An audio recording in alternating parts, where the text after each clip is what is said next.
और आप देख रहे हैं नेशन भारत। बिहार विधानसभा चुनाव के शीट शेयरिंग को लेकर भले ही मुख्यमंत्री नीतीश कुमार ने ये कहा हो कि एनडीए में सब कुछ ठीक चल रहा है, इसके साथ ही आपको बता दें कि जेडीयू और आरजेडी नेताओं के बातों से ये साफ नजर आ रहा है कि एनडीए के अंदर कुछ न कुछ विद्रोह की आग सुलग रही है।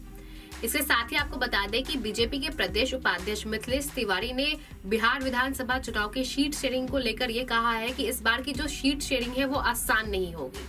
इसके साथ ही मिथिलेश तिवारी ने बिहार विधानसभा चुनाव को लेकर कुछ और बातें भी कही है, तो आइए जानते हैं उन्होंने क्या कुछ कहा।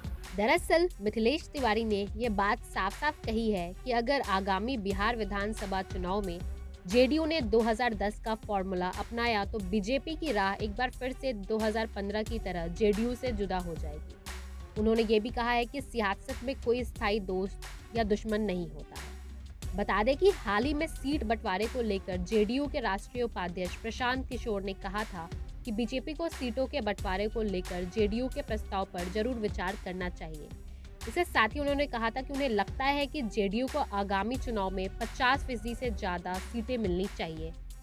बस यही नहीं, प्रशांत किशोर ने इसके लिए एक फॉर्मूला भी दिया था और कहा था कि वर्ष 2010 में हुए समझौतों की तरह जेडीयू का बीजेपी से सीट बंटवारे को लेकर अनुपात 1/1.4 ही रहेगा।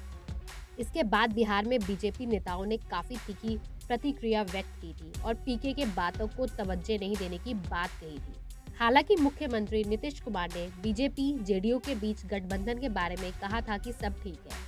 इसके बाद गुरुवार को बीजेपी के राष्ट्रीय अध्यक्ष और देश के गृह मंत्री अमित शाह ने कहा कि एनडीए सीएम नीतीश कुमार के नेतृत्व में लड़ेगा और सीटों के बंटवारे पर अभी बात होनी बाकी है।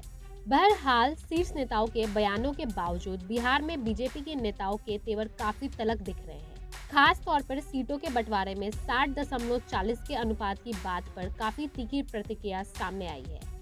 दरअसल बीजेपी लोकसभा चुनाव के आधार पर बराबरी का फॉर्मूला चाहती है, जबकि जेडीयू नेताओं का कम मानना है कि 2010 का फॉर्मूला लागू हो। ऐसी तमाम खबरों के लिए बने रहिए हमारे चैनल के साथ। हमारे चैनल नेशन भारत को लाइक करें, शेयर करें, सब्सक्राइब करना बिल्कुल ना भूलें। नमस्कार।